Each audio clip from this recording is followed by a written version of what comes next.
BA part second के विद्यार्थियों के लिए आज का व्याख्यान है भारत छोड़ो आंदोलन। महात्मा गांधी के द्वारा किए गए आंदोलनों में ये तीसरा प्रमुख आंदोलन है। द्वितीय महायुद्ध के प्रारंभ होने पर वायसराय ने कांग्रेसी मंत्रिमंडलों या केंद्रीय विधानसभा से बिना परामर्श के युद्ध की घोषणा कर दी। इस अशोभनीय व्यवहार पर कांग्रेसी मंत्रिमंडलों ने त्यागपत्र दे दिया। महात्मा गांधी ने व्यक्तिगत सत्याग्रह आंदोलन प्रारंभ किया। ये केवल भावनाएं व्यक्त करने के लिए था। मई 1941 तक 1400 सत्याग्रही जेल जा चुके थे। दिसंबर 1941 में जापान के युद्ध में सम्मिलित होने पर अमेरिका के दबाव से ब्रिटिश सरकार ने सत्याग्रहियों को रिहा कर दिया तथा स्टैफर्ड क्रिप्स को भारत की समस्या के समाधान के लिए भारत भेजा। सर क्रिप्स की योजना के दो भाग थे, अंतरिम योजना तथा दीर्घकालीन योजना। दीर्घकालीन योजना में भारत को युद्ध समाप्ति के बाद स्वतंत्रता देने की बात कही गई। कांग्रेस तथा अन्य दलों द्वारा इस योजना को अस्वीकार कर दिया गया। भारत छोड़ो आंदोलन के कारण, जिनमें प्रथम कारण है क्रिप्स मिशन की असफलता तथा निराशा का वातावरण। क्रिप्स को एकदम इंग्लैंड बुला लिए जाने से भारतीयों को निराशा हुई। क्रिप्स को भारत भेजने का एकमात्र कारण अमेरिका आदि अपने युद्ध सहयोगियों को ब्रिटिश सरकार संतुष्ट करना चाहती थी। दूसरा कारण बर्मा में भारतीयों के प्रति अमानवीय व्यवहार। जापान की विजय के बाद बर्मा से आ रहे भारतीयों एवं यूरोपियंस को अलग अलग मार्ग दिए गए। पंडित कुंजरू के शब्दों में, भारतीय शरणार्थियों के साथ ऐसा अपमानजनक व्यवहार किया जा रहा है जैसे वे किसी घटिया जाति से संबंधित हों। तीसरा कारण है पूर्वी बंगाल में भय एवं आतंक का राज्य। सैनिक उद्देश्य से ब्रिटिश सरकार ने किसानों की ज़मीनों पर अधिकार कर लिया तथा नावों को नष्ट कर दिया, जिससे जनता को काफ़ी कष्ट उठाने पड़े क्योंकि नावें ही उनकी आजीविका का साधन था। चौथा कारण है शोचनीय आर्थिक स्थिति और शासन में अविश्वास। वस्तुओं की कीमतें बढ़ने से लोगों की परेशानियां बढ़ती जा रही थी।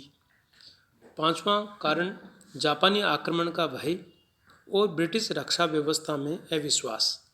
जापानी विजय से गांधी जी आदि नेताओं का विचार था कि अंग्रेज भारत की रक्षा करने में असमर्थ है। यदि अंग्रेज भारत छोड़कर चले जाएं तो शायद जापान भारत पर आक्रमण नहीं करेगा। वर्धा प्रस्ताव। जुलाई 1942 में कांग्रेस कार्य समिति की वर्धा बैठक हुई, जिसमें गांधी जी के इस विचार का समर्थन किया कि भारतीय समस्या का हल अंग्रेज़ों के भारत छोड़ देने में है।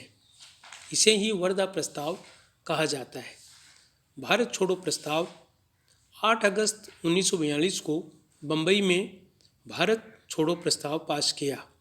प्रस्ताव में कहा गया कि भारत में ब्रिटिश शासन का तत्काल अंत भारत के लिए तथा मित्र राष्ट्रों के आदर्श के लिए अत्यंत आवश्यक है। गांधी जी ने भारतवासियों को करो या मरो का संदेश दिया, जिसका तात्पर्य देशवासियों द्वारा अहिंसात्मक तरीके से स्वाधीनता के लिए प्रत्येक संभव प्रयत्न किया जाए। ब्रिटिश शासन के द्वारा इस आंदोलन का दमन किया गया। पिछले दो आंदोलनों के विपरीत इस बार शासन ने शुरू से ही सक्रिय भूमिका निभाई। बिना बातचीत का अवसर दिए 9 अगस्त को गांधी जी सहित प्रमुख नेताओं को गिरफ्तार कर लिया गया। नेताओं की गिरफ्तारी से आंदोलन नेतृत्व विहीन हो गया। जनता ने जुलूस निकाले, सभाएं की, हड़ताल की। शांतिपूर्ण विरोध के दमन के प्रतिक्रिया स्वरूप जनता ने हिंसात्मक कार्य प्रारंभ कर दिए। संचार साधन भंग कर दिए। रेलवे स्टेशन, पुलिस स्टेशन जला दिए गए।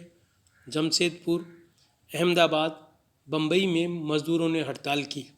एक सप्ताह के लिए बम्बई, दिल्ली, मद्रास, बेंगलोर सहित कई शहरों में सार्वजनिक जीवन ठप हो गया।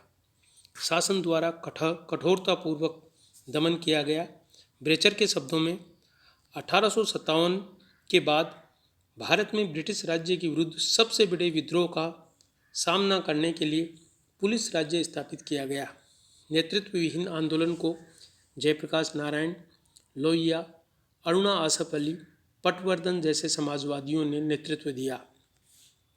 विभिन्न दलों की प्रतिक्रिया। साम्यवादी प्रारंभ में इसे साम्राज्यवादी युद्ध मान रहे थे। रूस के युद्ध में शामिल होने पर इसे लोक युद्ध कहने लगे। उन्होंने कांग्रेस को आंदोलन स्थगित करने की सलाह दी। मुस्लिम लीग ने इसे हिंदू साम्राज्य कायम करने का प्रयत्न कहा। उदारवादी नेता सप्रू ने इसे अविचारित और असामयिक तथा अंबेडकर ने इसे अनुत्तरदायित्वपूर्ण कार्य बताया। हिंदू महासभा नेता सावरकर ने भी हिंदुओं से अपील की कि कांग्रेस का सहयोग न दे। यह आंदोलन असफल रहा और इस आंदोलन की असफलता के कारण निम्नानुसार है। आंदोलन के संगठन में कमियां। यह आंदोलन बिना पूर्व योजना के शुरू किया गया। प्रमुख नेताओं की गिरफ्तारी से आंदोलन नेतृत्व विहीन हो गया। दूसरा कारण सरकारी नेताओं, उच्च वर्गों की वफादारी। देशी रियासतों के नरेश, पुलिस, सरकारी अधिकारी, कर्मचारी सरकार के प्रति वफादार रहे। इससे शासन कार्य आसानी से चलता रहा। तीसरा कारण है आंदोलनकारियों की तुलना में शासन की कई गुना शक्ति।